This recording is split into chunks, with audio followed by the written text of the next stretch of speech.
some random talking in between, and then eventually the whole thing will just end. It's Desmond Dekker there with 007. It's not really about James Bond so much, is it?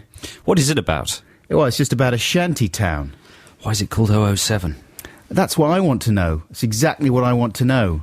I demand answers. I was very disappointed the first time I heard that song because I was in the throes of a James Bond fixation, and I thought, great, a new song about my hero, JB, the man with the license to thrill, and it wasn't anything to do with it.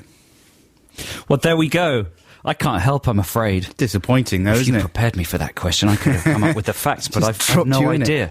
Morning, listeners. This is Adam and Joe here on BBC Six Music. Thanks very much for joining us at our new exciting time of 10 a.m. And we've got all sorts of things coming up. I'm not saying that they're exciting, but they're things. Come on, they're very exciting. They're very exciting. Starting off with, of course, the Black Squadron Command. Black Squadron, the elite listening force. Not quite as elite as they used to be. Slightly less elite. The lazy listening force. Is there a word that means slightly less than elite? Reet petite. Mm-hmm.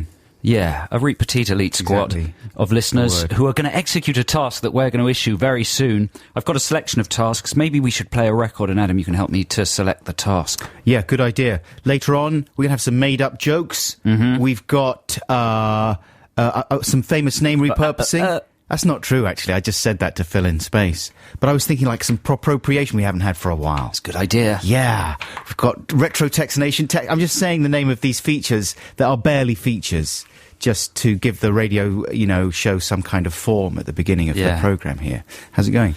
They're like features on an ultrasound scan. Yeah. Of an only just pregnant woman. On indistinct, her fetus. Yeah, barely readable. Yeah, let's have some music. This is Chapel Club with Surfacing. Just had a statistical update on last week's Black Squadron response. We got over 151 photographs of, was it bin bag fashion? Yeah, bin bag fashion last week.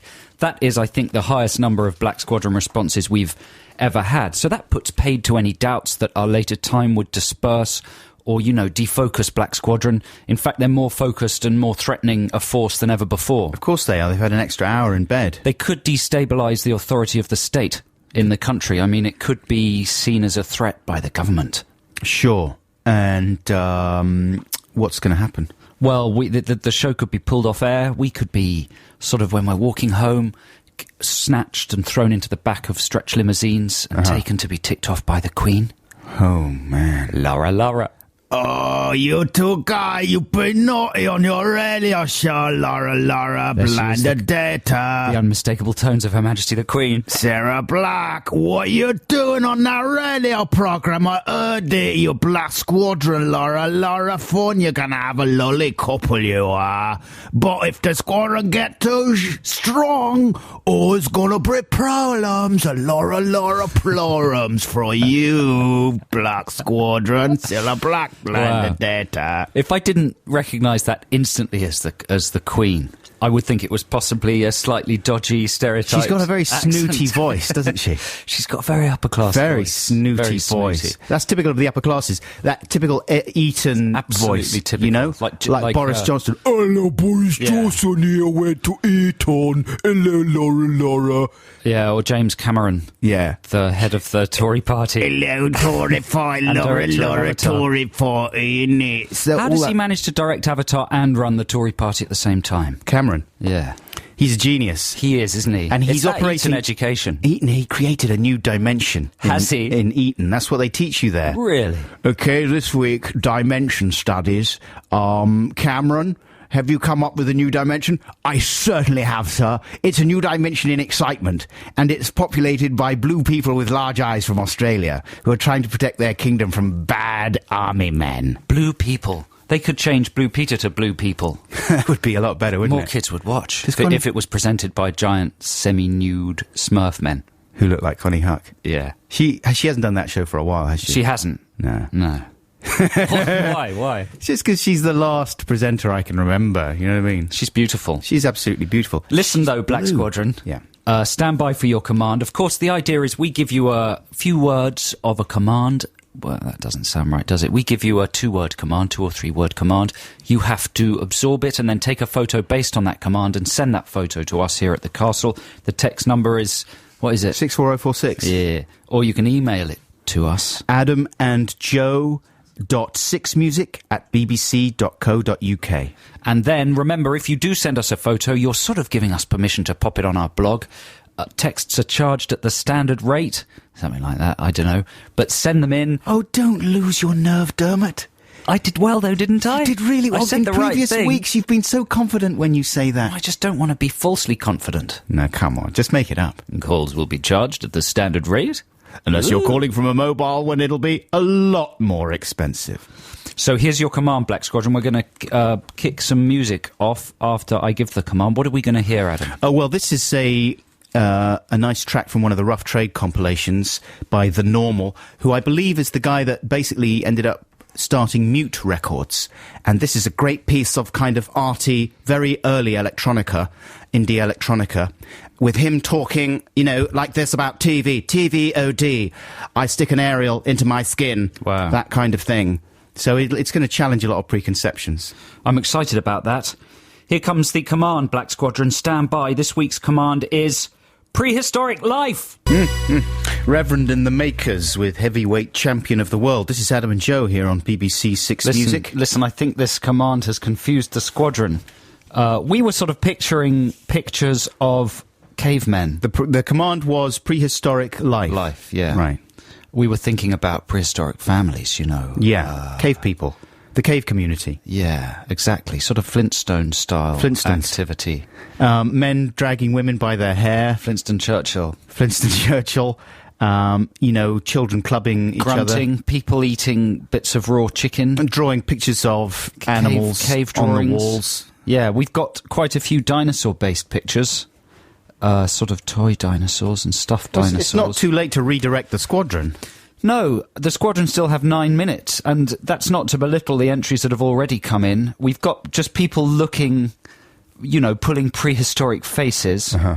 Here, Catherine has sent in a picture of her. Is it her husband? Let's have a look. He looks Yes. a little Neanderthal. He does look Neanderthal. He looks simple in the head, as if he may only be able to construct very simplistic bits of logic in his bonce. There's just a man lying on the doormat under some rugs.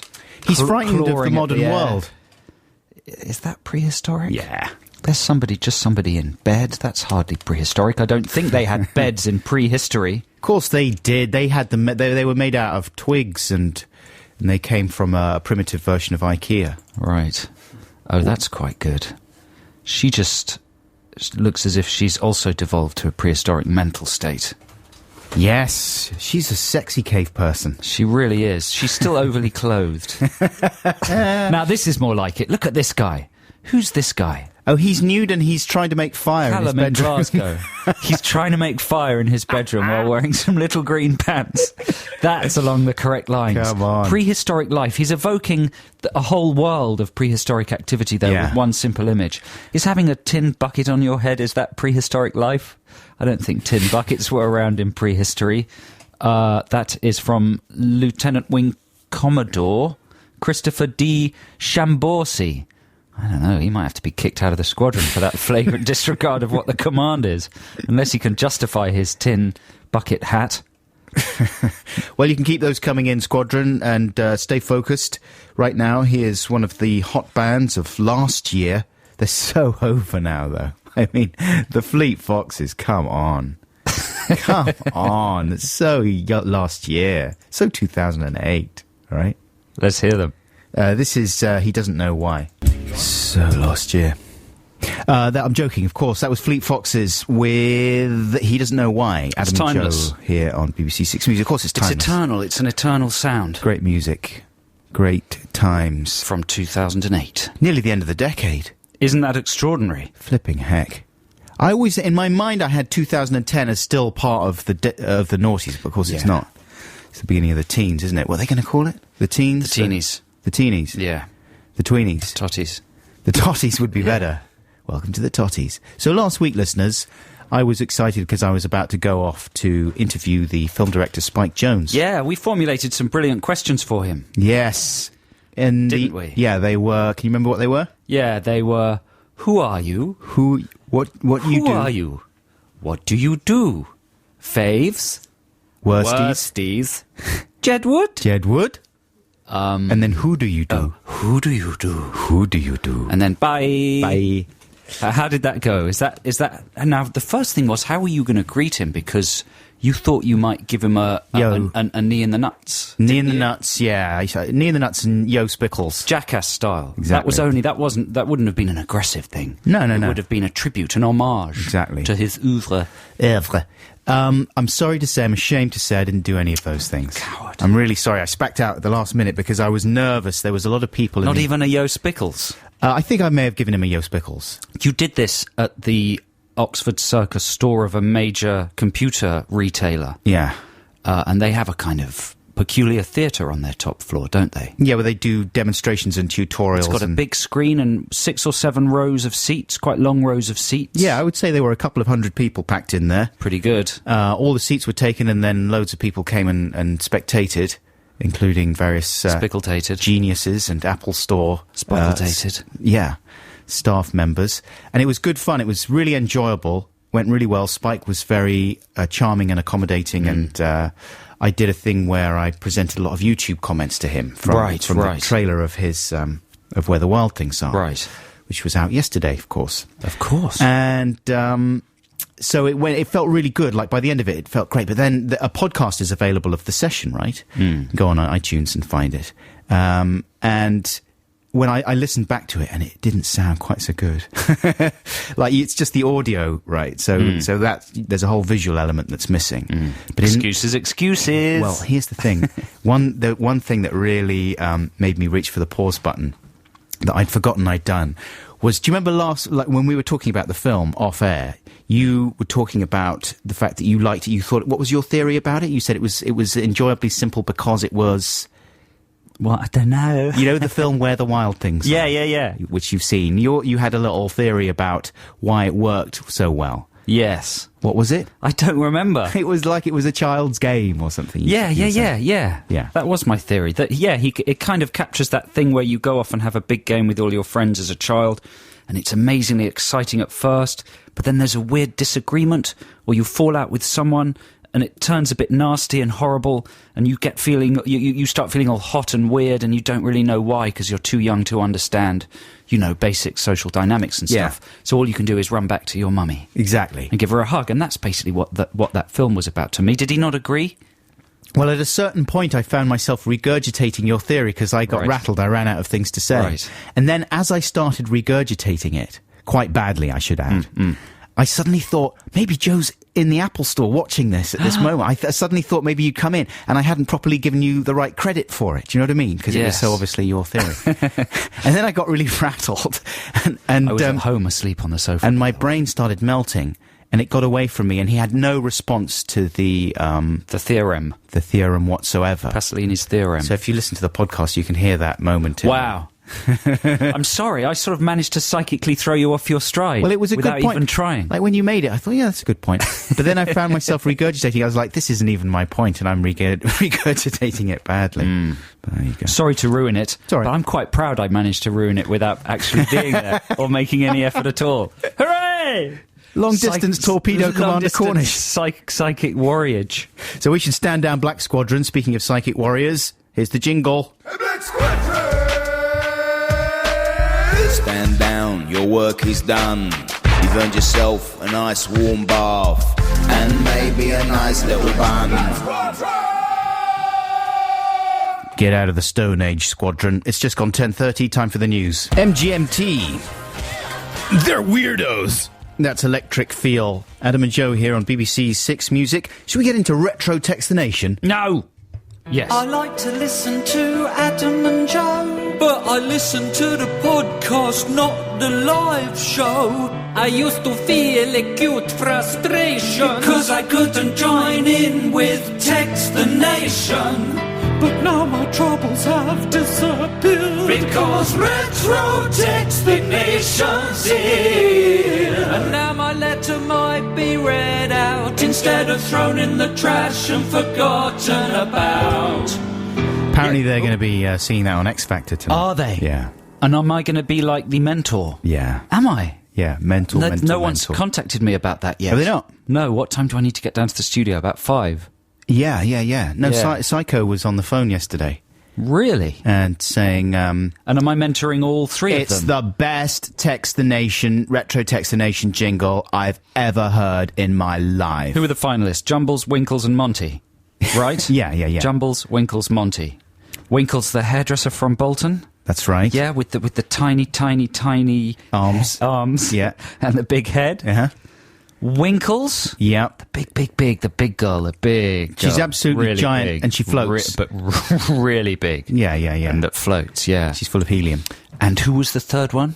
Monty. Yeah, he's the really old guy. He's ancient. He's 150. It's going to be an amazing final. Yeah. Who's your money on? Monty. So's mine. Because he is the best. I mean, it's kind of a foregone conclusion. He's the best, and he's got magic fingers. He's the sexiest as well. Exactly. He's the world's and he can sexiest do that thing 104-year-old with the man. top of his head. Yeah, flip it around. Exactly. Like that. Flip it around. Flip it all around. And also, everyone feels sorry for him because of the feet. But wow, that's news for me though. So that's quite. That's all the gonna be latest X Factor 20 news. million people watching me mentor. Can you imagine how Monty's going to sing that Retro Text the Nation jingle? Amazingly.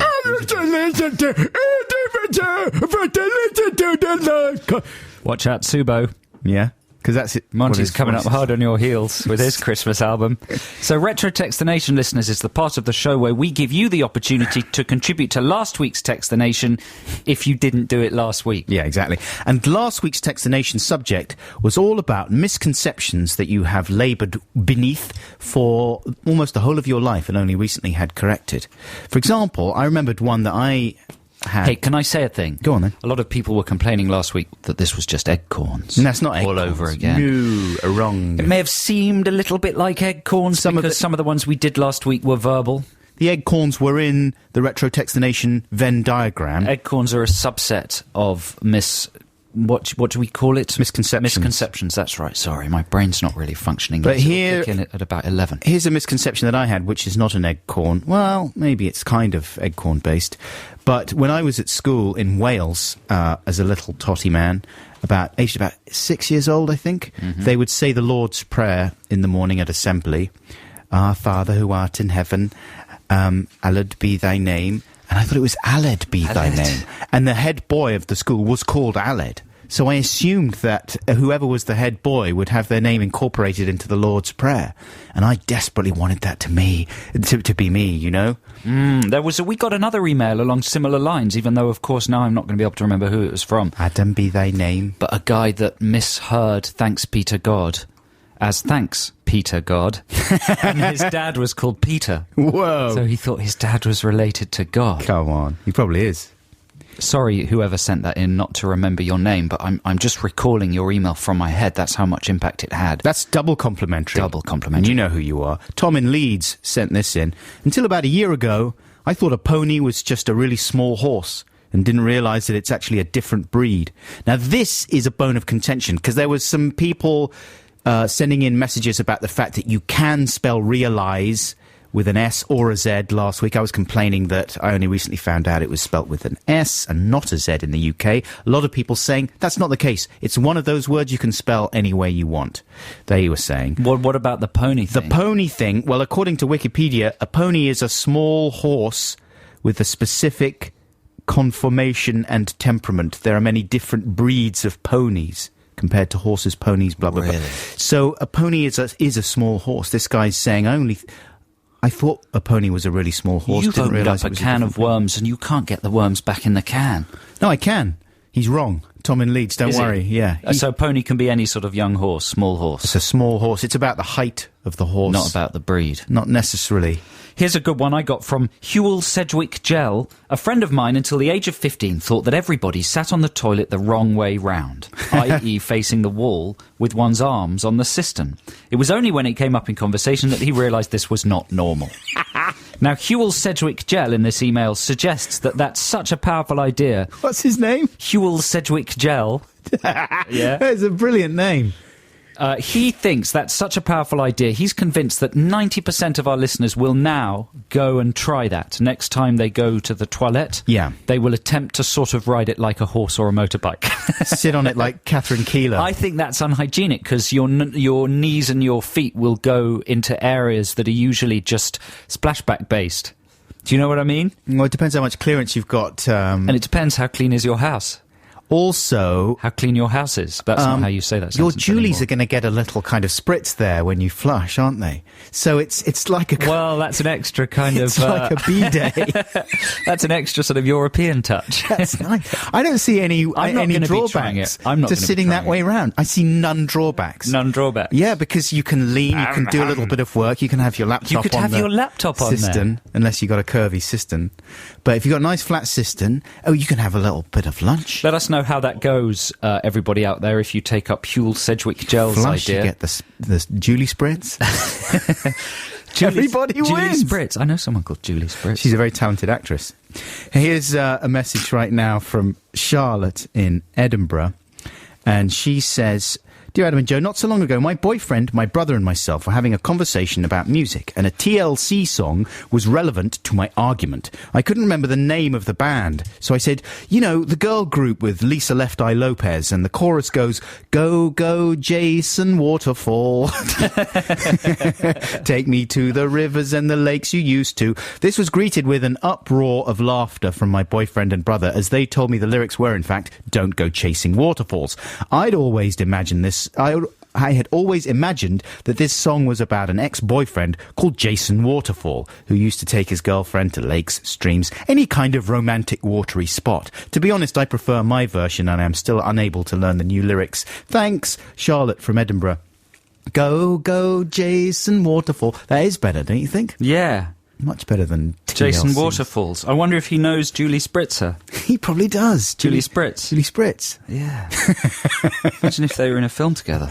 We should have more of these because we've got quite a few good responses. Can we not have more now? Give us one more. One more. Did you know that pigeons have nipples? Yes, that's right, they do. Or so I thought after my primary school teacher told us that pigeons suckle their young. Fast forward to 20 years later, a young man has just started an important new job and, sitting in a crowded tea room, decides to impress his new colleagues with this rare and interesting fact. Even as the words were leaving my mouth, I could tell something was wrong. Despite the looks of confusion turning to consternation, I stubbornly battled on through to the end of my telling. This is from Rob Jones in London, thinking there that pigeons suckle their young. And have little pigeon nipples. A lovely little mother pigeon lying on her side with lots of little baby pigeons suckling happily and keenly on her nipples. She would get a lot of chafing with the beaks. Yeah, she'd have to part the feathers as well. Mm-hmm. But there we go. So Rob was labouring under that illusion for a while. That's a sexy image. Parting their feathers to reveal her pigeon nipples. Some people are into that kind of thing. I am now. Yeah? You should go online. Certainly. Look for feathery breasts. Hey, folks, after this Richard Hawley record we're about to play, we're going to try and speak to Claire Runacres, the news lady. I don't know if you heard the news. She's got a bad cold, She's ill, and we deserve to know, really. Yeah, so we're going to see if she's up for talking to us. This is Richard Hawley with Open Up Your Door. That was Richard Hawley, sounding like a kind of Las Vegas crooning man, with Open Up Your Door. That's taken from the album True Love's Gutter, his 6th studio album that was released in September of this year. It was my album of the year. Really? No, I'm just saying that. It was a good album, though. Congratulations, Richard. Now, we've been joined in the studio by Claire Runacres, who was reading the news this morning on 6 Music. We've invited Claire in because we had a lot of correspondence about Claire's delivery during her last bulletin. We had texts along the lines of, does the news lady have a cold? Has that newsreader got a cold or what? Has your newsreader got a clothes peg on her nose? Etc., etc. So we thought we were the sort of show that should set the story straight. Yeah. And get the newsreader in. Claire, would you say, I'll give you a sample sentence, how about around the Ragged Rock, the Ragged Rascal ran, or something like that? Around the Ragged Rock, the Ragged Rascal ran. You sound better now than you did on your bulletin. Are you hamming it up? It's the no I can't do. I'm totally bunged up, I'm afraid. We were so impressed when we heard you because we thought it was such a strong cold and it sounds so strong. We thought it was very brave of you to come into work. Yeah, you soldiered in. Well, you I'm could here, easily have taken a sickie. entertain everyone. Why didn't you pull a sickie, mate? Sickie, mate. What does She's one too say to professional. that? Look, we could easily read the news. It doesn't matter how serious it is. We've got the necessary gravitas. We're trained in news. Well, this could be arranged. But you seem more perky than you sound. Have you even got a cold at all? Well, no, I'm just putting it on, just for the effect. She doesn't sound like she's got the cold anymore. So you don't actually feel bad, you were saying? No, I feel fine. I just sound stupid. Yeah, and you don't sound stupid. You sound quite sort of stupid. tired and sexy. Well, that's not so bad. But when you were reading the news, your voice was almost getting croaky as well. Like you were doing the voice basically that I used to do when I phoned in sick. And the technique is to lie on your bed backwards lie on your back on your bed, hang your head over the side of the bed. And that makes your voice sound kind of strained and croaky like that if you do it. And that's a good way of phoning in sick. And you had that voice. Well, thanks for that tip. Maybe I should have used it this morning. Well, you didn't need to though, did you? Because you sounded really bunged up. And you're heavily pregnant? That's part of the problem. I'd take something for it, but I can't. Yeah. Oh, I'm glad she is actually pregnant. Not just like a little bit. She doesn't sound ill anymore. What's happened to the bunged up voice? We've cured her. We've cured her with Dr. our Buckles piss and Dr. vim. Sexy. I've passed it on to you guys. Oh, yes, that's the point, isn't it? What are we doing inviting you in Get here? her out! Well, Claire, I'm glad you're feeling okay. And very good luck with the pregnancy. End of January you're due. Yeah. Hope that goes well for you. And there you go, listeners. Claire's all right. She's in one piece. Thank you for your concern. You'll be hearing more from her at 11:30. But right now, Joe, you've got a free play for us. Do I? Is this the M. Ward? Yeah, this is M. Ward. He's a sort of Los Angeles fashionable singing man. And he's done a cover of David Bowie's Let's Dance. Has he? This is what it sounds like. Six Music. Later today, songs with girls shouting with Jimmy Wink Wonk. Then at midnight, DJ Scratch Max. But now, oh, it's Adam and Joe. Hey listeners, how you doing? Adam and Joe here on Six Music. That was The Killers with All These Things That I've Done. We have been here only an hour because the show started at 10 a.m, not 9 a.m. this week. We started starting at 10. We starting at 10 last week. And that's where we're going to be now for the next few weeks at least. Last week's Text the Nation... No, last week's Retro Text the Nation was about parties, right? Amazing parties. Yeah. And we had an email from a man who wrote into us about an incredible student party, which involved a sort of homemade water slide coming out of the first floor of a house, curling around the garden and going back into the front room where they had got a massive tarpaulin and pinned it against the walls and filled it with water and made a huge indoor pool. And it sounded incredible. Well, I was poo-pooing the notion that they'd actually gone through with it. Adam poo-pooed in the pool. And we also accused the gentleman that sent this email, whose name we can't remember. Yeah, true to form. We accused him of being a liar. Massive liar. I think his name was Tom. Why do I think his name was Tom? You always do. We get a lot of Toms. You know. It's a good guess, yeah, though. it's a good guess. It's a common name. Tom's usually the kind of person that builds a water slide. Anyway, he sent us photos of this party, and lo and behold, it appears to be completely true. The photo was an extraordinary jerry-built pool with about 10 or 11 very drunk-looking students in it and very off-colour water. I mean, it looked pretty revolting. Yeah. It looked like a sort of fun cesspit. Soup. Student soup. Student soup. Yeah, not a lot of water in there, mostly just urine, alcohol and sweat. And some crunchy croutons.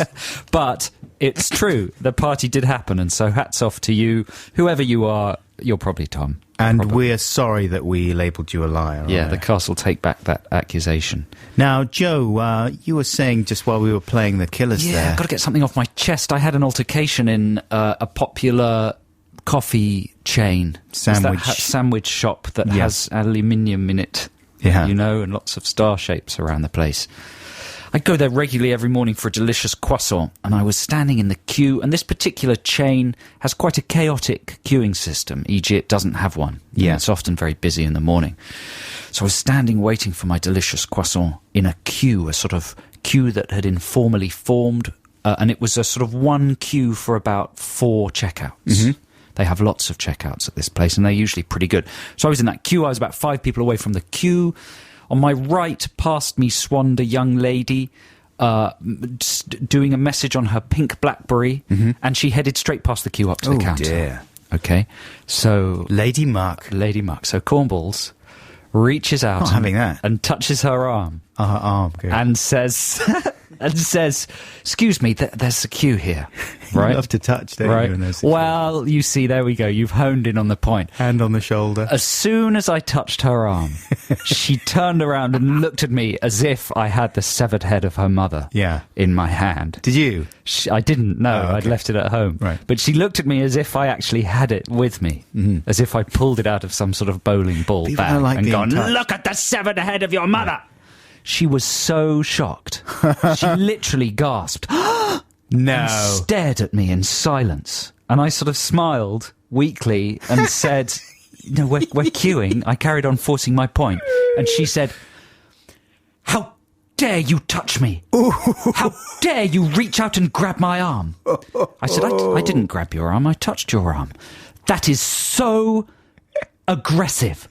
She said. I was like, is it? Is it really aggressive to lightly touch someone's arm? What are you going to do next? Steal my BlackBerry? No, she didn't say that. Yeah. It's like Curb Your Enthusiasm. So I just... I just touched you. I barely touched your arm. God. Well, I couldn't react in that kind of way. I were totally short-circuited because I just didn't understand. To me, it was as if she was insane. Yeah. Insanely overreacting. But you just can't be sure because it was suddenly a very public display, a public confrontation because now, of course, the whole of the aluminium sandwich shop was now staring at us. Right. A couple of people. Did you get any Stevens?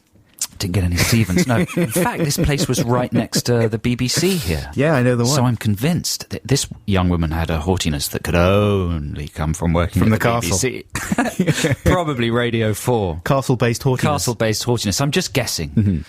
But anyway, I was quite sort of vilified and confused. And she did join the back of the queue. And when I bought my breakfast kit, I was so polite to the person serving. Yeah. I was sort of extra polite so everyone could tell I wasn't a bad person. Yeah.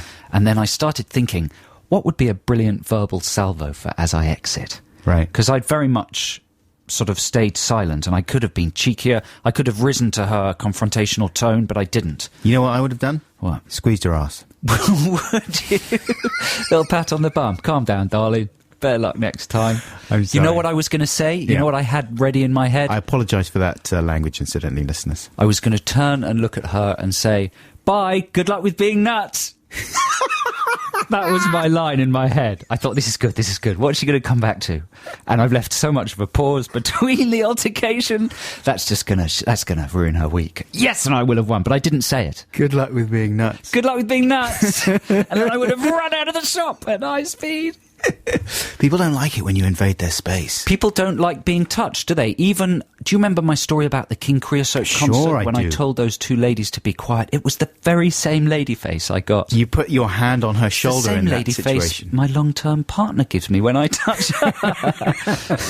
It's not. She loves to be touched. How dare you touch... What are you going to do, steal my BlackBerry? Is this a new rule? Are you not allowed to touch another human being unless you know them? Is that a thing? Do you go on? Do I have to go on a register now? It's weird. It's outrageous. It's like getting an electric cattle prod. I really didn't grab her arm. I bet you didn't. I didn't. I touched it. Yeah. I may have tried to stop her. There may have been a slight bit of pressure. Anyway, what do you think, listeners? Did I step over a line, or should everyone just touch strangers a bit more? Sure, I do. I mean, I'm a big fan of... You love to touch strangers. You do it at night, don't you? Dressed in your special clothes. I'll goose anyone. Climbing windows. Generally, down drain pipes. They really like it. Hey, spring-heeled Buxton. It's Gary Newman and Little Boots time. This was recorded especially for BBC Six Music, and you can go to the Six Music website if you'd like to watch a video of the performance we're about to play you. This is Gary Newman and Little Boots with Our Friends Electric. Gary Newman and Little Boots there. I mean, the spoken bit in the middle of that, Our Friends Electric, which incidentally, don't forget you can see on the Six Music website. You can watch a video of that performance and you can hear the whole show from last night on the iPlayer. But Gary, he's just mumbling. I don't know. He's king of the mumblers. But he doesn't... He's very, very good at mumbling. He was just sounding like a sort of old drunkie. Controversial music today. That cover of David Bowie's Let's Dance by M. Ward has provoked the ire of our It listeners. was a little downbeat. Guy from Coventry, absolute rubbish. Can't dance to that. Bowie deserves better than that. There's another quite negative one down there. Someone says that was a terrible, terrible cover of Let's Dance. Don't ever darken my radio with it again. Frankly, I like it. Very late at night, at about 1 a.m, played very loud. It really hits the spot. I like M. Ward very much. M. Ward's good, but I suppose it's a bit of an obvious gambit to play an upbeat song in a sort of downbeat solo guitar thing. It's quite an easy way to go, but that in and of itself shouldn't be enough grounds to dismiss it, should it, Count Buckules? No, I mean, not if you do something sufficiently interesting with it, which maybe M. Ward didn't. Well, I think he's been very subtle, and it's a mood piece. Oh, it is, yes. Yeah, and it depends on when and where you listen to it. Hey, Jobo, come on. I shouldn't have played it. You should. You were taking a chance, and you're pushing the boundaries. You're popping your head through the noon barrier and saying, hey. I mean, you haven't actually popped your... It's 45 minutes until we pop... I'm trying to push it through. It won't the go noon yet. Barrier. It's really but close. Don't worry about a couple of naysayers out there, all right? They're narrow-minded. Are they? All right? It was very nice. We all liked it, didn't we, folks? Let's have some more retro-textination. Yes, I like to listen to Adam and Joe, but I listen to the podcast, not the live show. I used to feel acute frustration because I couldn't join in with Textination. But now my worries have disappeared because retro-textination's here. And now my mail might be read out instead of thrown in the trash and forgotten about. Yeah. So, retro-textination, as we reminded you earlier, last week was all about things you have kind of got wrong, miscomprehensions, misunderstandings, things that you've only just learned and make you feel retrospectively like a fool. Misconceptions. This is a message that I got from... What was that? That was another jingle. Uh-huh. We can't have... What was that? That was a jingle clash. Jingle clash for like a subsection... For retro-textination. If we just honed it into a misconceptions feature. Oh, you're getting into an individual jingle for each new subject. Here's one from Evan in Sydney, Australia. We've got a lot of listeners in Australia, don't we? And none of them will have us to stay. No, I mean, why don't the BBC fly us out there and do a little tour? I'd love that. Stupid. He says, greetings, AJ. Whilst driving through a tunnel that went underwater, my girlfriend said she always worried when driving through them in case there was a puncture in the tunnel and water would come gushing through. Mm-hmm. For a moment, I entertained that thought. But then I started wondering how they would build a tunnel in the water. Surely they don't have builders in wetsuits with scuba diving gear. Then we realised they probably built under the ground, which is below the water. Well, I don't actually know, because as I was reading this message, I was thinking, I don't really know, Evan.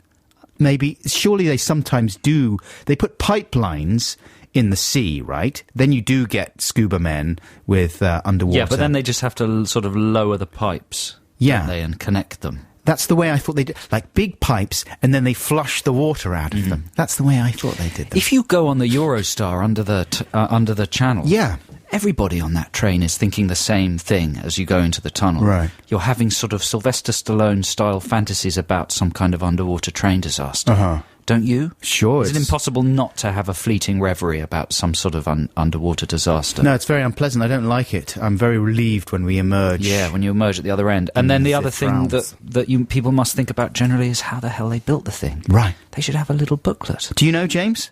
You're cleverer than us. We don't know anything. We don't know anything. Program. Nothing. Someone tell us. You could build it full of water in scuba suits, then suck the water out like a giant straw. That's what I'm saying, yes. Yeah. Either flush it or suck it. Yeah. Anyway, we don't know. Have you got one there? I certainly do. Here are some good ones. Here's one from Ellie from Aylesbury. Until recently, I always thought the popular lemon-lime carbonated drink 7-Up was actually called Zup. Because of the packaging. I still think that sounds way better. They could rebrand it. They should rebrand it Zup. Yeah, Zup. Another quickie from Beth Wilderspin. An indigestion tablet advert a few years ago encouraged you to suck them and see. I, for a long time, thought that they contained a new type of vitamin or wonder drug called Suckerman C. That's pretty good. I'm afraid you're severely lacking in Suckerman C. You need a little injection there. Here's one from Trev Rowe. He says, hi, Cornish Boggles and Buckles. Nice to include Boggles in there. My friend Natasha managed to... Who's Boggles? Boggins. Oh, that's a new name for Boggins, is it? Boggles. He says, my friend Natasha managed to live into her mid-20s, believing that... And this is bizarre. I thought that was the end of the sentence. No. She managed to live into her mid-20s. Wow. What kind of misconception is that? You're not supposed to make it to your mid-20s, you moron. She lived into her mid-20s, believing that when people talked about there being 6 billion people in the world, it meant we were all living inside the world. Okay? And this is hard to actually conceive, but she believed that we were living in a kind of inner kingdom. Right. And she said he says it came up in a conversation with her boyfriend when she asked how it was that we could see the moon. Best bit, she's a travel agent. I kid you not. I mean, what kind of a travel agent is she? That's quite sensational. You'll be travelling to a magical island in a big metal bird, a sausage bird that flies in the sky just beneath the outer layers of the inside world where we live. Wow, it's like a sort of real-life Truman Show person. Can you believe it, though? That's amazing. Into her mid-20s. Yeah, there's 6 billion people in the world. Inside the world. Terrifying. Where they live. Well, that's blown my other ones out of the water. Come on, let's have a more normal one. I used to go out with someone from Surrey, let's call him Nick, who liked to think that he was a bit posher than the rest of us. He was so keen on being posh that he used to pronounce the word pavement, pavement. So the first syllable rhymes with bathe. Pavement. That's posh. My son does that. Does he? Yeah, it's nice. I've got one other one here. For most of my 32 years, I thought that Barbra Streisand was called Barbra Streisland with an L. The truth only emerged after I suggested to my girlfriend that we got tickets to go and see her in concert last year. I couldn't believe it. I've got a couple of her albums and I could have sworn they said Streisland. Catherine in Deptford. Here's one from Jay. He says, Bucks and Corn. I only realised, with an S, about 2 years ago that I'd been misspelling February. I'm 28. One day, glancing through my diary, I noticed the correct spelling and pointed out to my girlfriend at the time that my diary had an error in it. I proclaimed how stupid it was of the printers to make such a glaring boob. She stated that I was the stupid one and asked how I spell February. For 26 years, I spelt it February without the R. I couldn't believe it. How can someone live 26 years without becoming aware of this? My life became a farce. Why hadn't my teachers, my friends and my family pointed this out? I'm no longer with my girlfriend, and I fear this may have been a contributing factor. Is there anyone else to blame apart from myself? What other fundamental aspects of everyday life have I misconstrued? Yours, Jay. If that is my real name, in Manchester. P.S. Jay isn't my real name. It's James. What if Jay lives inside the world? What if actually a huge portion of the human race do live inside the world on a sort of mezzanine level? Yeah. I mean, if it turns out that Natasha's actually right about what if us she's being, right? What if core dwellers? What if only members of the government and lizard people have access to a secret lift? Whoa. That takes you down to B planet? So basically what we're looking at, when we look at the sky, it is a painted ceiling. Yes, it is. Like in Pirates of the Caribbean. Exactly. The ride. In Disneyland. Oh, man, this is totally... We stumbled onto a truth larger than any of us can deal with. Here's a free play for you now, listeners. This is Jonathan Richman, and he sounds a little bit like Claire Runacres in this. He's got a kind of very nasal delivery anyway, and when he's singing this song, it's even more so. And this is about a guy called Hippie Johnny, and basically he's phoning up his girlfriend, or this girl who he wants to go out with, and he's saying, stop going out with that guy Hippie Johnny. He's always stoned. You should go out with me. I'm straight. And this song is called I'm Straight by Jonathan Richman. That's The Temptations with Ain't Too Proud to Beg. Adam and Joe here on BBC Six Music. It's pretty much exactly 11:30. Time for the news with the hopefully well-sounding Claire Runacres. What's he had in the ear before? I don't know. I don't understand young people's music. I'm just a modern guy. Of course, I've had it in the ear before. I mean, who hasn't? You know, we were talking about touching people just then. Touching? How I touched the lady in the sandwich shop and she overreacted. She probably fancied you. Do you remember? There was an erotic atmosphere. Was there a little sparkle? It was a meet cute. Do you remember the touching game Sure. that we used to play? Yeah. Adam and I used to play a game called the touching game when we were bunking off school, or just when we Just had... poncing around in Just PSs. poncing around. How would that game go? Private study periods. It would go, me and Zach and you and Louis would run out and we would have to go up to a stranger. This would usually be in Trafalgar Square, outside the National Gallery. I remember playing it a lot. A busy place. Yeah. A place busy with pedestrians. Like, whilst the rest of us were watching, you would have to go up and touch someone just on their body.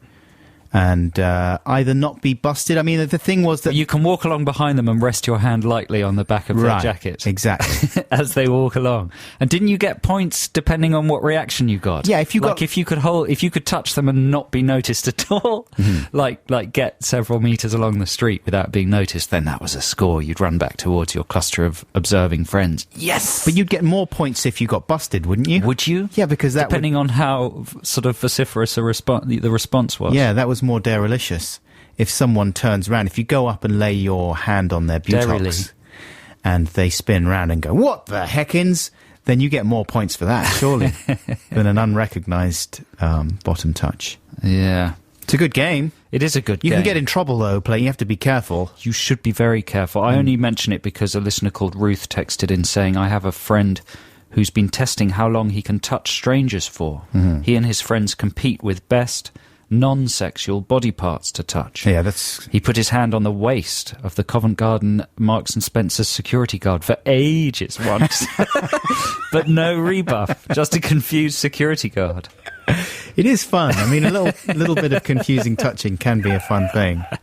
Well, I think we should really bring it back because I don't think this is a direction the world should go in. Well, do you ever find that, I mean, you and I are certainly in the scale of celebrity pretty minor, but I think sometimes if people recognise you, they feel more inclined to touch you. Do you ever get that? Like people sort of reach out and... Not really. Well, sometimes when I'm doing gigs and stuff, I guess after people have had a few drinks, people come over and... Like last night, I was out and this guy, he was a friend, like he'd been introduced to me by a friend and he was a little bit tooty.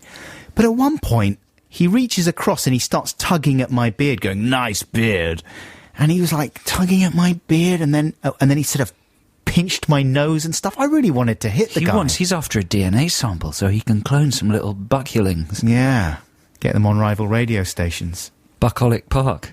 I really wanted to smack him. He's the new Richard Attenborough. Should we have some made-up jokes? Here's the jingle. I'm a funny person, I often make up jokes. My jokes are more amusing than those of other folks. When you hear my joke, I think you'll find that you agree. Come on, you're all invited to a made-up joke party. We're going to blaze through these, listeners. Here's one from Ben in Greenwich. And he says, what do you call a female pop star who's able to detect ionising radiation? Oh, probably something to do with... Oh, yeah, no, I can guess this one. Lady Gaga. Yeah. Did you see her on her in her giant bath? No. On the telly programme, The X Factor? No. She done a performance. I only saw it on the repeat last night. Yeah. She'd done a performance. What was in the bath? Men, dancing men. Oh. She finished her 80s. song in a very, she does very sort of edgy, angular dancing. She does. So did her dancers. Very sexy, very provocative. They finished their dance, all lounged all over the bath, all in weird positions. And she's in a weird position on her back with her head hanging over the edge of the bath. Dermot has to come over and interview her. And it was funny because the dancers didn't really know what to do, whether to relax or whether to hold their poses. Yeah. So they held their poses. Good job. But you could see that they were really... Were they sort of quivering? Yeah, they were under a certain amount of strain. Oh, man. And then Lady Geiger Counter didn't know what to do herself. Mm-hmm. So she was just kind of weird and Did she say anything outrageous? I'm in the bath! Dermot said, what's your advice for our contestants and viewers? She said, be yourself and don't ever let anybody tell you that you can't fulfill your dreams. Huh. Which is good I thought that's good advice. Of course, that's the standard. What would you do if I told you couldn't fulfill your dreams? I'd be upset and I'd stop trying to fulfill my dreams. Yeah. Well, you want to listen to Lady Gaga I Counter's shouldn't let advice. anyone tell me that. Here's a joke from Max in Aberdeen. Did you hear about the albino smoothie? It didn't have enough melanin. Come on. Incidentally, if you've never heard this show before, these are jokes that people have sent in that they have made up themselves. They're claiming they've authored them, and I've done some testing on my ones. Well, Lady Guy, I'm not even going to go into whether Lady Guy... At least it's contempo. Exactly. Here's one from Mark Livingston, and I'm sure some variation of this has been done before. Dear Adam and Joe, a philosophical joke. What's the difference between Karl Marx and Immanuel Kant? Karl can be reasonably described as one of the founders of modern socialist thought, and Immanuel Kant. He says it works with other philosophers too, as long as the second one is always Kant. Oh, I bet that's a golden oldie. Yeah, it's like, what's the difference between Robbie Burns and Walt Disney? Yeah. Robbie Burns and Walt Disney. Ah, very good. It is a good one. Come on. Dan Fowler from St Albans offers this joke as his own creation. Do you believe him? Have you heard it before? Did you hear about the man with a lisp and a limp? He kept walking in circles. Come on, that's a cracker joke, that one, practically. Those are the only two I've got. Every other joke that I tested did not pass the Cornish Google test. I wonder if this one would pass the Google test. This is from Liam Cooper in Oxford. Did you hear about the king who used to shout obscenities from the battlements of his castle? Yeah, I did. He had Tourette's syndrome. Nice. He had Tourette's. Here's some music for you right now. This is Yesayer with Ambling Alp. Thank God. What the heck? Wow, it's the new wibbly-wobbly sound of contemporary music. That's Yesayer, which is more positive than Naysayer. They may be related to Leo Sayer. We're not sure. They're an experimental band based in Brooklyn, New York. What is their experiment successful? Well, Jimmy the Hoover must be getting a bit annoyed about that, because they've just totally ripped all Jimmy the Hoover's... Live performances sometimes include trippy psychedelic visuals projected in the background. Whoa. They've got all the new tricks. They've got all the big ideas. No, they're probably really good. They toured with management during the spring of 2008. They've also played the Hove Festival. That's a good festival. So they're the latest thing, and if you don't like them, then you're old and rotten and you're dying. Frightened of the new. Get with it, Grandad! So, Joe, you got a free play for us right now. I do, yeah. This is a band called Outcast, and Word Magazine did their... is that the right one? That's what we're playing next, isn't it? Yeah. Word Magazine did their albums of the decade. Oh, yes. Did you see that? And this to them was...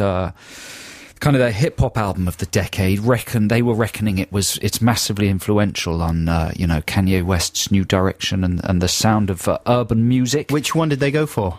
Speakerbox and the Love Below. Speakerbox, right. Yeah, they reckon it's a classic, and I kind of agree with them, and this is one of my favourite tracks off it. This is called Prototype. Frank Black there with Everything Is New from his album Show Me Your Tears from way back in 2003. Adam and Joe here on BBC 6 Music. Now... back in the summer when we were at Glastonbury and we came out of the song Radio Radio by Elvis Costello, we couldn't have known that our pathetic rambles about what kind of songs would be guaranteed to be played on the radio would spur... I'm really in trouble here, man. I'm putting on a jumper. You're putting on a jumper. I don't know how to get it around my headphones. You haven't taken your headphones off. I'm just talking rubbish. Distracting things happening. We were basically just speculating about what kind of song would be guaranteed to be played on the radio, right? So we just improvised these stupid little rambles, and we put them on our blog, and people have been putting them to music in variously creative ways. Yeah, the listeners instigated this, didn't they? We just happened to sing stupidly, and then some brilliant and kind person made the decision to put the random singing to music, and it snowballed into a kind of experimental sidebar in the show where you take our sort of out-of-tune, atonal, structureless singing and give tone and structure to it in a brilliant way. So it's a sort of way for people to demonstrate their extraordinary musical and production skills with a piece of absolute sort of rubbish to base it on. Toilet rubbish. Here's something that John Ramone from Epsom Ramone sent in. He says, Dear Adam and Joe, on a recent family outing to our loft, I was delighted to find our old record player. On it was a long player of the Ramones, recorded live in New York City, New Year's Eve 1979. After we'd pogoed around the long-forgotten toys and Dad's old magazines, we relaxed with a lovely bag of glue. 4 hours later, we were amazed to find a hidden... I'm sure that's not true. To find a hidden bonus track recorded by the little-known and very underrated younger Ramone brother, Adam Ramone. Hope you enjoy it. Here it is. 1, 2, 3, 4. Hey ho, come on, let's go. Hey ho, come on, let's go. Hey ho, come on, let's go. This song is playing the radio. Hey ho, come on, let's go. Listen to the song on the radio. This is the song that is playing right now. Thank you very much. Good night. I love Joey Ramone at the end there. Thank you very much. Good night. That's perfect. Thank you very much, John from Epsom. This is going to make very little sense if you haven't heard the original samples. Maybe we should have played those as well. Are we able to play the clean samples, James? No. But you can remember what you said. I mean, I can remember, but I'm just thinking about listeners that don't know the backstory. Yeah, but you can this. paraphrase it, though. I just sang, this song is playing on the radio. Hey, oh, come on, let's go. We were making the point that if you sing a song that lyrically is about being on the radio, you'll get on the radio faster. So I sung a random thing as well, and we got an amazing version of it by Nigel Hill. He says, I really hope you like this. I've incorporated both of your singy bits onto a musicy bit that sounds a little like the Blankety Blank theme tune. I think it's better than the Blankety Blank theme tune, which is high praise. After a couple of hours fiddling with your rather untidy but marvellous vocals, and then more hours fitting the music around it, I've come up with this little tune. I hope it's not too long. It's not long enough, Nigel. Here it is. Oh, the DJ that's playing the song is cool, and the station he works for is the best in the world. The show he presents is #1 in the city. Radio is great, please play me, I'm pretty. Oh, the DJ, oh, the DJ, the station he works for is the best in the world. Oh, the DJ, oh, the DJ, oh, the DJ, oh, the DJ. This song is playing on the radio. Hey ho, come on, let's go. Listen to the song on the radio. This is the song that is playing right now. Oh, the DJ that's playing the song is cool, and the station he works for is the best in the world. The show he presents is #1 in the city. Radio is great, please play me, I'm pretty. I like the fact that your bits are all upbeat and perky, and my I like bits... it when your bit comes in. It sounds so depressed and psychotic, but yet strangely chirpy. It's like, yeah, that's good, Nigel. I think that's really very good. If I was, for instance, the head of ITV, where almost all programmes have a theme tune that sounds like that, I'd make that my new key theme tune. Yeah. You know, like the Grange Hill tune seemed to be sufficient for Give Us a Clue and Grange Hill. It was on various different programmes. I'd do that with that. Yeah, definitely. I'd use Nigel's composition for almost everything. Repurpose it. Here's one final one. This is coming from a completely different place. Let's just fire this off, James.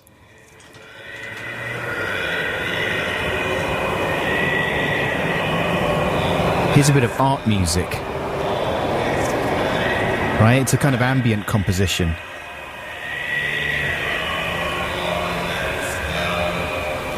Some synths coming in here. This is from someone called... Stop talking over it. Oh, sorry.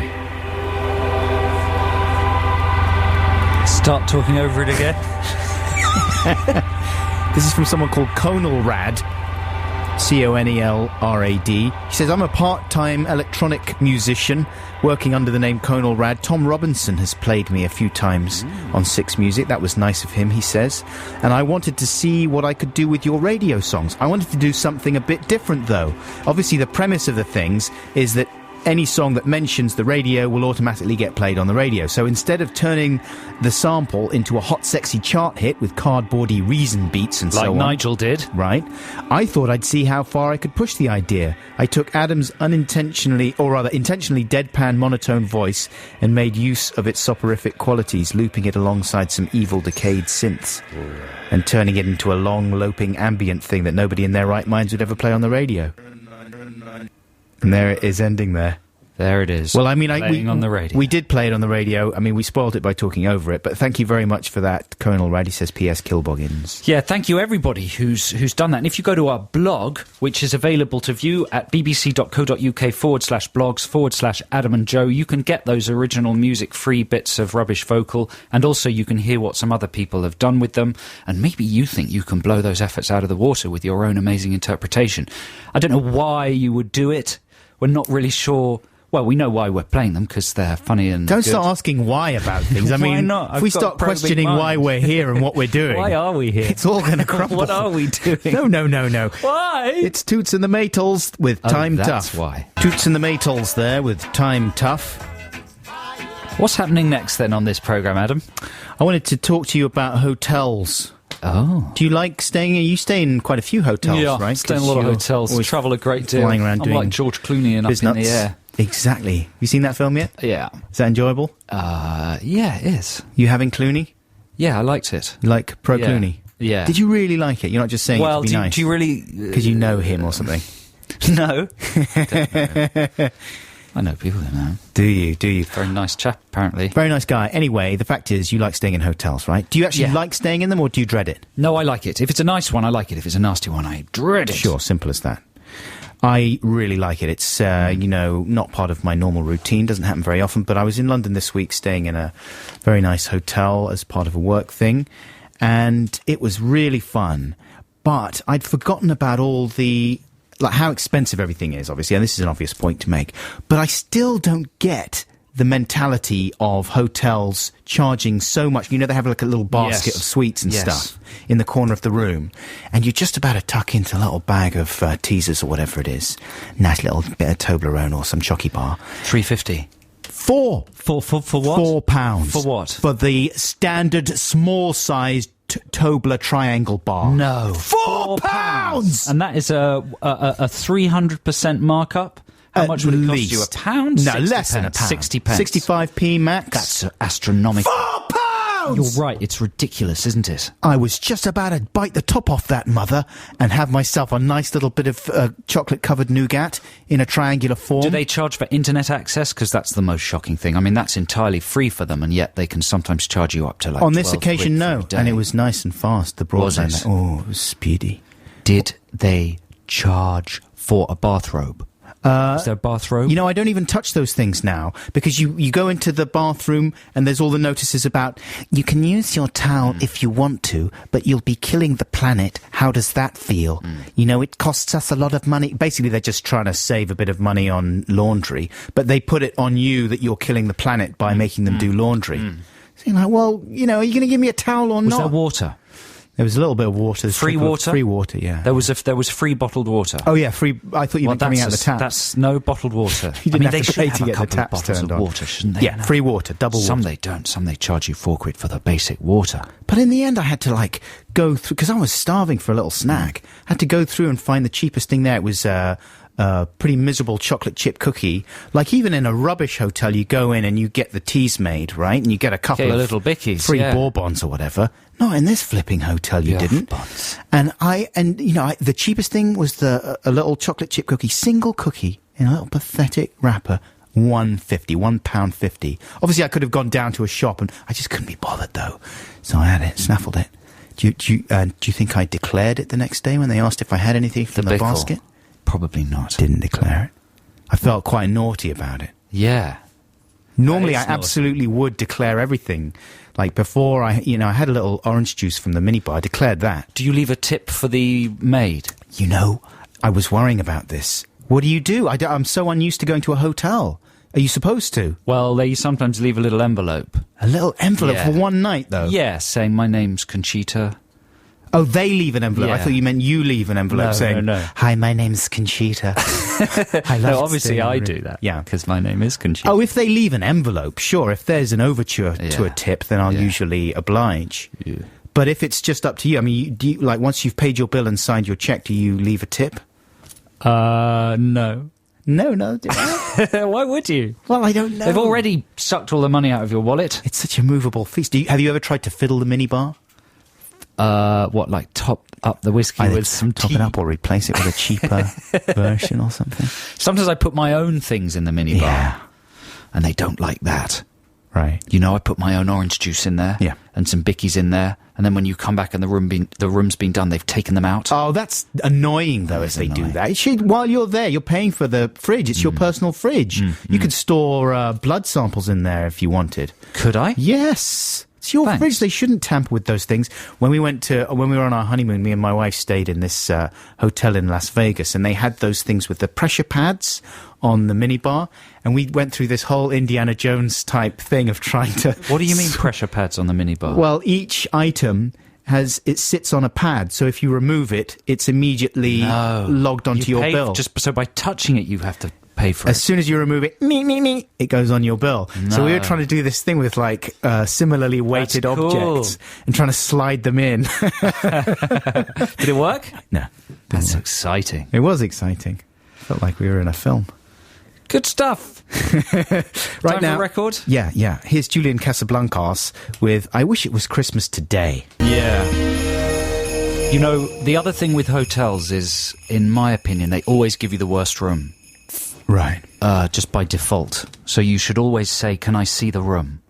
And then say, is there a better one? Really? Yeah. No, it's a little trade secret from Cornwall's.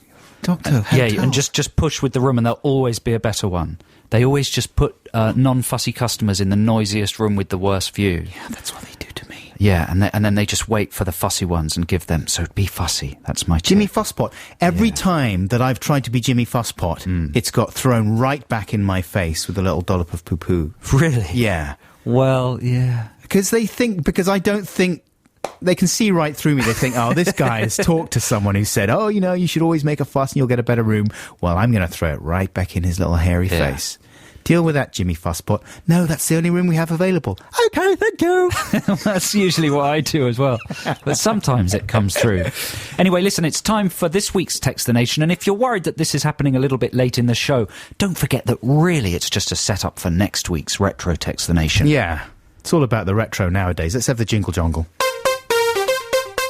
Text the Nation. Text the Nation. What if I don't want to? Text the Nation. But I'm using email. Is that a problem? It doesn't matter, text. And Text the Nation this week, listeners, is all about homemade Christmas gifts. What is the best or worst homemade Christmas gift you've ever given or received? Because next week's show is going to be quite Christmassy. It's our last show before Christmas, is that true, on the 19th? So we want a Christmas-themed Text the Nation, and this is it. Adam Buxton, what's the best or worst homemade Christmas gift you've ever given or received? Ask me. I've got one. Then you can have some thinking time. How about you? Yeah, you're quite good on your homemade stuff, aren't you? You've got a good buddy who does a lot. I got a good buddy who does a lot. He did a brilliant series of portraits. So he just bought some lovely gouache paints and some little canvas boards that you can get from art shops. Mm-hmm. And he got some photographs of all his loved ones. And he did some quite insane portraits. Sort of outsider art Well, style. the best thing was he was obviously clearly trying to do his absolute best. Yeah. There was nothing ironic or tongue-in-cheek about his approach. He really focused and tried to capture and inevitably it turns out quite wonky and self-expressive, but in a very truthful way if you don't actually sort of premeditate the wonkiness. Yes. And we treasure that portrait. It's of me and my lady partner. I think I know the one. Each other. It is absolutely wonkalicious. It's really off, but there's something more on about it than any more on. It's more on it than off it. Yeah, moronic. Anyway, it's lovely, and we treasure it. Yeah, that's a very good. That's a good exercise in general. If you go into something trying your best and trying to do something as well as you possibly can. Yeah. If it turns out wonky, that's often fine. Very funny. It's honest wonkiness, but that's it's an economical approach as well, because his outlay was the canvas boards and the paints. Yeah. Probably the amount of money you'd spend on one commercially produced gift, and he managed to cover the whole family. He had to put time into it, but then that's the most precious quantity of all. Well, this is the thing. A lot of people can't afford that precious commodity of time, and that's why they go out to the shops and just buy meerkats and all the other rubbish that is getting... What, meerkats? Meerkats are the big present this year. They're the big present this year. A stuffed one? Little stuffed meerkat. Really? Not a real, stuffed meerkat. Why not? But a cuddly toy. How do you know they're the big present? I saw it on the news. On the news. Why, are you down on the news now? No, I love the news. On the news. I'm excited that Fern Britain's interviewing Tony Blair about the Iraq War. Yes. That's time. She's going to ask the tough questions. Isn't that one of the most depressing things you've heard for a while? Why do they get June Sarpong to do it again? Anyway, let's stick to the subject. Let's stick to the subject. Yeah. Can you remember receiving or giving anything really amazing? I don't get too many homemade presents. I mean, do your kids buy you stuff? Do they not make you little things? I suppose it's different when you're a young child. I get drawings, you know. Get drawings. And do the drawings are amazing. Drawings? I absolutely love them. My son Natty is quite an artist, and nothing hits the spot quite so much as a Natty drawing. It's amazing. Have you never given anything homemade? Oh, I give lots of homemade things, yeah. But, I tend to do a lot of photo albums and stuff like that. but not Tracy Island style, because the worry, especially with children, is that they're going to throw it right back in your face. You know, they want the store-bought stuff. They want it all shiny and new and plastic and like everyone else has. If you start presenting them with a wooden hobby horse that you made in your shed, they're going to beat you to death with it. And even the Blue Peter stuff, like, I never understood why Tracy Island was such a massive sensation as it was. How long ago was that? 20 years or something? Nah. And they were telling people how to make Tracy Island out of, like, from Thunderbirds out of cardboard. What kid would want a homemade Tracy Island? It sounds like madness. But, you know, we want to really catalogue your best ideas for homemade gifts that you've either given or received, because it could be very useful for our cash-strapped student listeners. Exactly. Or, you know, people who anyone in the financial crisis. Exactly. Say it. Right. What? Well, we are still in the grip of the credit crunch, financial crisis, whatever you want to call it. So this is a very timely... So this is clever. This is very clever. This is really good. This is radio gold. I mean, this is like a proper radio program. This is exactly like a proper radio show. It's utilitarian, it's amusing, it's interesting, it's authored. Useful, fun. Tell the people about the tunnel facts. The tunnel facts? We're talking so suddenly. Earlier on in Retro Text the Nation, how do you make a tunnel under the water? Liam Hudson. The Channel Tunnel is bored through rock some hundreds of feet below the bed of the channel itself. Tunnels that aren't bored through rock are often built on the surface, then sunk down onto the bed of the river. Others are excavated just below the surface of the riverbed. These have to be maintained at high pressure whilst they're being dug. Yours, cathonically, Liam. Good radio show, you see. This is interesting. I just realised this is a good radio show. Right, it is. Hey, here's a free play for you now, listeners. How are you with Captain Beefheart, Joe? I'm ashamed to say I'm a tiny bit indifferent. Well, this is a good place to start. This Only is through ignorance, though. This is an early Captain Beefheart album. He's an artist much beloved of many people that we admire and like. You know, very influential on people like the Mighty Boosh. I mean, he's been influential on millions of people. But this is from his album... The Mighty Boosh? Yeah. They're that comedy duo that turned on Stella McCartney's Christmas lights. There you go, exactly. This is from the album Safe as Milk by Captain Beefheart and the Magic Band. And it's... delightful. This is Abba Zaba. Very nice. That's Bell and Sebastian with Legal Man. Couple of corrections to make, listeners. I just insinuated that it was... Or I didn't really insinuate. I said that it was Fern Britton interviewing Tony Blair. But it's, of course, the far more heavyweight Fern Cotton. The proper political interviewer. Yeah? Yeah. On the day that Mr. Blair attempts to justify his government's invasion of Iraq to the nation... the hard-nosed journalist Fern Cotton is sent in to drag him across the verbal coals. She'll do it. She'll give him the grilling of his life. And also, I was mentioning I was sort of doing a bit of poo-pooing to Tracy Island there, and our listener, Gillian Reynolds, has reminded us that it was only on Blue Peter as a service to young fans, viewers, consumers, because you couldn't buy it in the shops. They had sold out, you see. Those were the days, she says. Thank you very much for those corrections. And it's 12:30 and time for the news. CCR there with Bad Moon Rising. This is Adam and Joe here on BBC Six Music with Fern. With a little fern. Little fern, tiny little cotton fern. I'm looking forward to seeing that interview, whether it's Britain or Cotton, because I'm sure they're going to get some hard-nosed answers out of Tony B. Lyer. Yeah, my opinion, not the opinion of the castle. It's not really even my opinion. Now, listen, folks, this is our penultimate live show here on Six Music for quite some time. Yeah, sorry to drop this bombshell, listeners, but...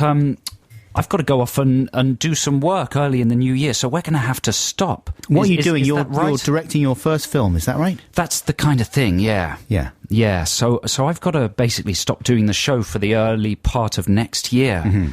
And unfortunately, it's the nature of the double act that when Cornball stops... What does Buckules do? Oh, I've been accepted into the Norfolk Space Programme. Really? Yeah. So I'm going to be the first East Anglian man on Uranus. Wow. So that's exciting for me. Maybe even a bit more exciting than your news. I don't know. Who's to say? But for me, it's an amazing opportunity, and I would be foolish not to take it. So that's where I'm going to be for the beginning of next year, at least. Yes. But it'll mean this show is off the air for the first few months of next year. But to keep you happy, we're doing all sorts of things. For instance, from the 22nd of December, there's going to be a podcast every day. Is that right? Yeah, for 12 days. There's going to be what the people here at Six Music are calling the 12 podcasts of Christmas. They'll start with a few early ones, like from when we very first started doing podcasts, and there'll be a couple of newer ones at the end there. We have pre-recorded a Boxing Day show, which is myself and Joe's traditional Christmas party where we give each other gifts and do some inappropriate morning drinking. That's going to be on the 26th of December. You can hear that. Will that be at the normal time? So from 10 a.m. till 1 p.m. on the 26th of December?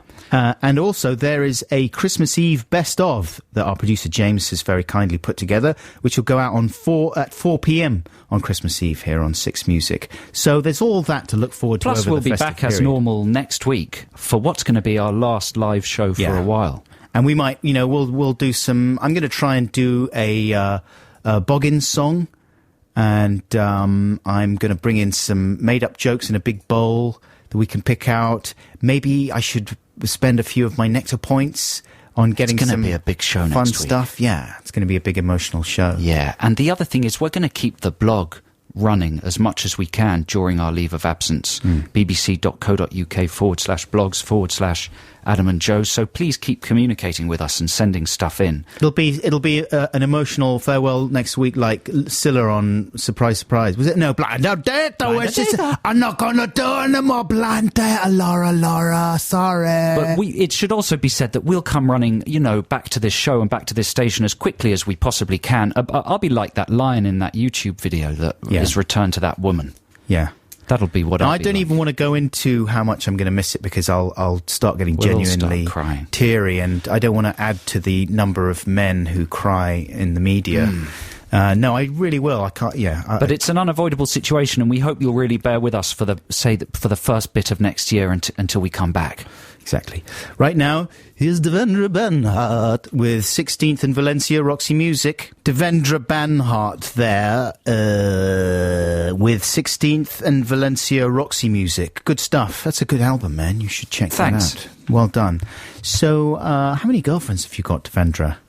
62. 62 girlfriends. Yeah. How do you remember all their names? I just number them 1 to 62. Actually, I've written them on their foreheads. What's your favourite number? If they wash it off, I chuck them. Yeah, sure. That's the way most people do it, right? And you force them to wander around nude? Yes, I do. In your teepee? Yes, I do. That's my not huge teepee. You're not worried that's a bit retrograde? No one ever comes in the teepee apart from the wives, so it's my private realm. Does it smell in there? Only of fun things. Yeah. Good times. Fun smells. Thanks very much, Devendra. Take care. Bye. Bye-bye. Now, appropriation. We haven't done that for a while. Hey, let's have the jingle jungle. I like to change the lyrics of songs from time to time. Lock the taskbar to make them refer to things I do. Oh yeah. I call it appropriation, and as far as I'm aware, it isn't a crime. I wonder if it's something you do too. Yes it is. Bent over the washing this week. I started singing to myself. Oh, I thought you were going to go somewhere else. Not by someone. I was bent over myself, just helping out with the washing a little bit, and the tune popped into my head. The never-ending laundry. Never-ending laundry. Hey, that would be a good intro for the podcast. Never-ending story. Yeah. You got another good one, though. Anyway, I'm sure other people must sing that tune, because, especially if you've got a family, a fairly large family, the washing machine just never stops a-whirring. And you're always just plucking stuff out there and hanging it up, and the never-ending. Here's a message, though, from David Bennett, who says, "Hi, Adam and Joe. I was listening to the show and looking through my post at the same time. Just as you started to play This Is Not America by David Bowie, I picked up an envelope carrying the stern warning, 'This is not a circular.' Clearly, it's the power of your minds, and I shall forever be singing, 'This is not a circular,' no, to the appropriate tune at every appropriate occasion. Love, David Bennett." I got fooled by This Is Not a Circular the other day. Do you ever, you know the things that I'm talking about, right? Yeah. And I assumed... Was it a circular? No, it wasn't a circular. I don't think... Are they allowed to put This Is Not a Circular if it is a circular? Everything's allowed these days. Do you reckon they do that? Would be so low, wouldn't it? And I just assumed cynically that that's what someone had done. But this is not a circular in order that you're fooled into opening it. And so I thought, not going to fall for that one, matey. No way am I going to open that envelope and find out it is a circular and you've wasted a few seconds of my time. That's going straight in the bin. It wasn't a circular, it was a message from the electricity board saying they were turning the power off for a whole day. And then when the day rolled round and everything went off, I was thrown into turmoil and confusion.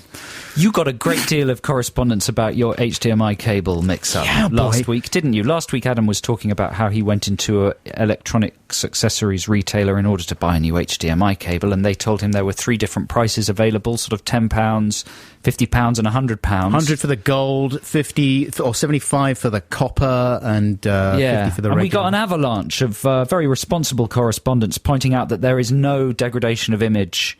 An HDMI cable is an HDMI cable. It's the same quality, whatever you pay for it. So that whole pricing scheme is a complete ripple-off. Someone said they even had a thing on the Gadget Show on Channel 5 proving exactly this. They hooked up 3 TVs. And the show with the most enthusiastic presenters on television. Have you ever watched that show? Sure, it's a good show. There are levels of enthusiasm that are almost unwatchable.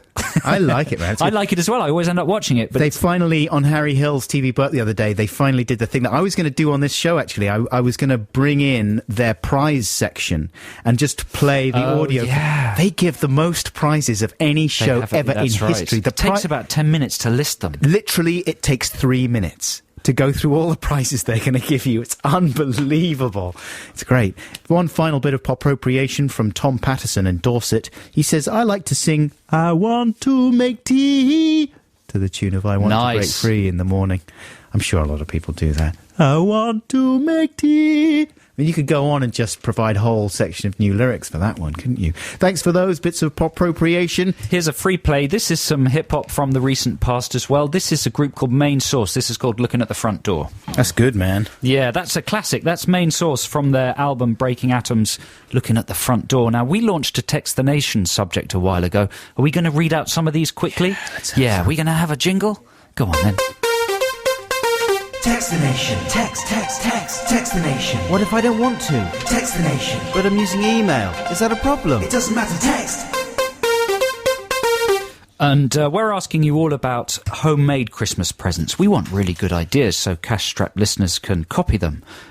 Stuff you've given or stuff you've received that hasn't involved any kind of shopping at all, really, except perhaps for materials. Here's one from Mark Tyler. My sister made me a model of Jabba the Hutt out of clay. It looks more like a green poo with a face. I'll try and find you a picture, says Mark. Would you like that? Would you like me to make you a model of Jabba the Hutt that looks like a green poo with a face?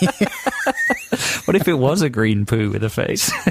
Would you like that more? Yeah, like a little baby poo. And you just... No, it wouldn't be a little baby. Would it not? You'd have to change your diet, because, I mean, that would be a touching thing to do for someone, wouldn't it? You change your diet for 2 weeks That would be touching. so you can produce a little festive stool. That you then put a face on and call it Jabba the Hutt and give it to a relative. That's a good idea. It's like Mr. Hanky. What would you have to eat? Just a lot of food colouring. You'd have to drink a fibre lot and of food roughage. colouring. Yeah. Here's one from Tom D. Is that cool to have a second name that's just a letter? Tom D. Tommy D, yeah. Tommy D. Maybe he runs the Big D Peanuts factory. I think he does, yeah. He does. As a child, I once made my mother a snow globe out of a peanut butter jar. I spent all of 20 minutes making it, wrapped it up and popped it under the tree. Within 2 hours, there was a small pool of water and glycerine that drained from my poorly constructed peanut butter snow globe. My mother tried not to get angry about the soaking carpets, but she didn't do it very well. Bye, says Tom D. And finally, dear Adam and Joe, I'm a bit skinty-wint this year. Actually, he says skinny-wint. So I'm making my horse-loving sister, she's 28, a horse mask that she can wear.